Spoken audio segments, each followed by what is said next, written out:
Yo, yo, yo, what's cracking, everybody? So today I got a little bit more of an interesting video for you guys. I'm gonna be making a lo-fi beat in 7/4. I've been listening to a lot more music with odd time signatures lately, and it's kind of been inspiring me to venture outside my comfort zone and try some new stuff. So if you don't know how to change time signatures in FL Studio, it's actually super easy. You just go up here to Options, and then you go to Project General Settings, and boom, you can set the time signature right here. And actually, now that I'm thinking about it, I don't think I want to do it in 7/4. I'm actually going to do it in 7/8. Alright, so now we got 7 beats in a measure. This is going to get weird. I think I want to go for something jazzy, so for these piano chords, I think I'm actually going to use some rootless voicing. And I might mess around and break the scale a little bit too, just to, give it a little extra zest. If you don't know what a rootless voicing is, I'll break it down real quick. So right here, we got a G minor triad, right?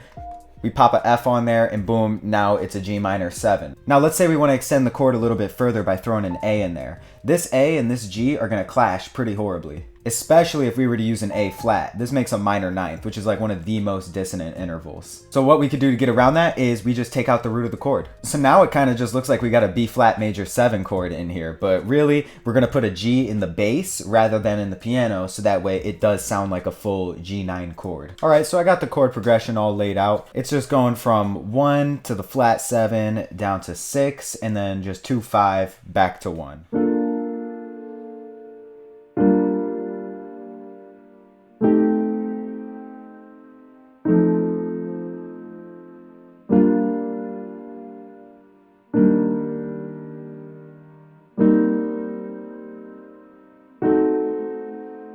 So without any drums or like any metronome or anything, it almost feels like it's in 4/4 because I'm dividing the bar right down the middle. And this is actually a concept that I'm borrowing from 2 + 2 = 5 by Radiohead. And as for the chord progression itself, I'm kind of getting inspired by like Waltz for Debbie by Bill Evans. Really nice jazz tune, highly recommend checking it out. But the chord progression in the intro just kind of walks down, and I really like that sound, so I decided to recreate it in this chord progression. Alright, so I came up with this little drum beat, and I really didn't go in with a plan. Like, I didn't have any idea for how I wanted the beats to be split up besides how I already set up the chords. Some people split up 7 into like 2 bars of 3 and then an extra bar. Some people split it up into like 2 bars of 2 and a bar of 3.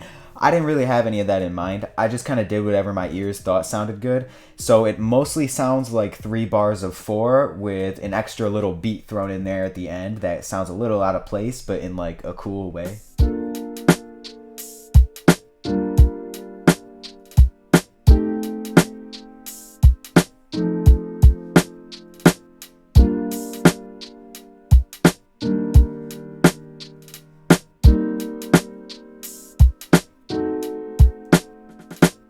So yeah, hopefully you can kind of hear what I mean. It mostly sounds like a normal lo-fi beat, but then every once in a while you just got this extra little like jump thrown in there. I don't know, if anything, it kind of adds to the skippiness and like low fidelity aspect of lo-fi music. Let's make a bass line. Alright, so I was trying to write in a bass line with the Boo Bass plugin, and surprise, surprise, it sounded bad. So I think what I'm gonna do is I'm gonna take my acoustic guitar and I'm gonna play the bass line on this, record it in, and then pitch it down an octave.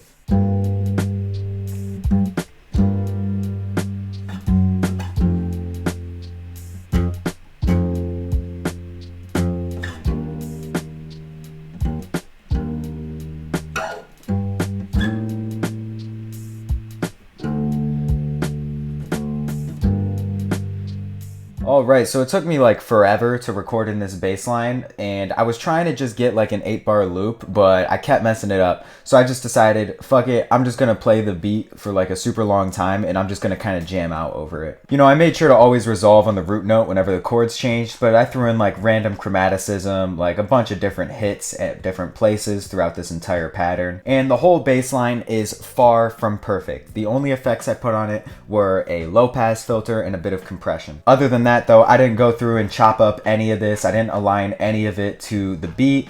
I just kind of left it as it is and saved it. So now I'm just going to run through and add a couple little counter melodies.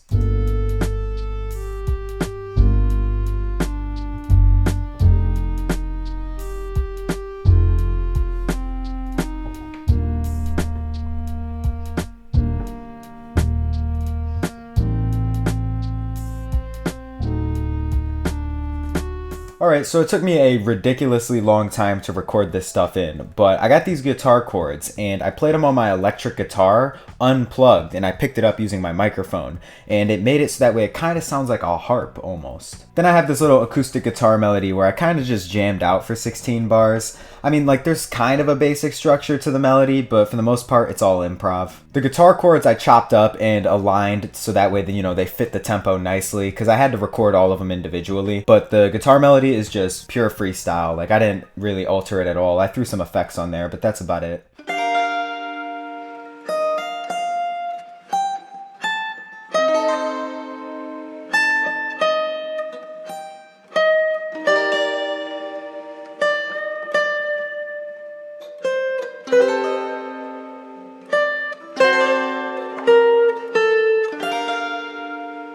So now we got a decent amount of melodies and a solid drum pattern, so I'd say it's about time to move on to mixing. And of course, we cannot have a lo-fi beat without isotope vinyl on every single sound.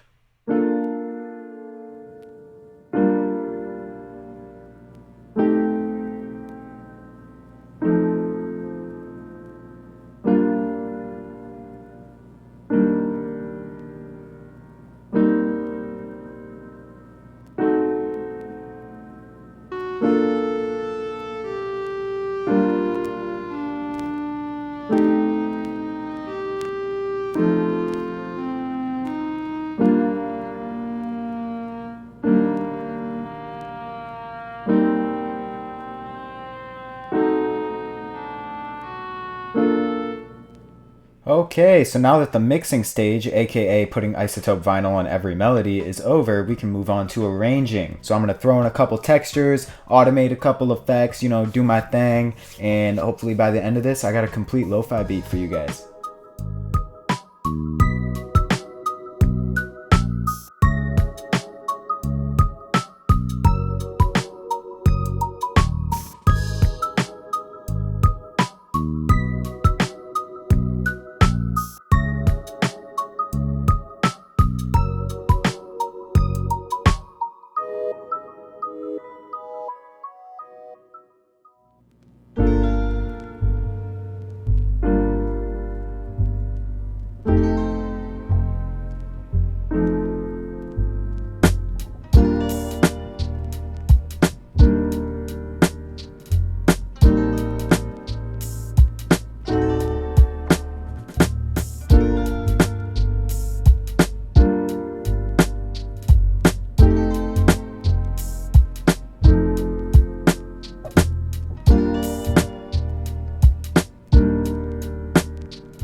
Alright, so that wraps up this video. I really hope you guys enjoyed this one. It was a lot of fun to make. A little frustrating at times trying to record in all these frickin' 7/4 guitar melodies, but hey, we got it done. It ended up sounding pretty good. And the one thing I like about this lo-fi beat in comparison to some of the other ones I made is that I kind of left a lot of the humanity in it by leaving in, me breathing during the guitar recordings and like all the little mess ups and the little errors and all the little spots where it's not perfectly aligned to the tempo. Even though it's definitely not perfect and you can hear all the little mistakes and errors in the bass line and in the guitar melody, I kind of like that. It's kind of what gives it its charm, you know what I mean? And I found that even though this 7/8 groove was a little bit tough to get into at first, I was listening to it and I was like, it sounds a little off, sounds like the drum pattern should be different. After a while, I really got accustomed to it, and now I'm just sitting here listening to it, like bobbing my head like it's normal music. I guess it is normal music though, What you consider normal music is just based off of your culture at the end of the day. So yeah, overall, hope you enjoyed the video. Hope you found it entertaining, maybe even a little bit educational.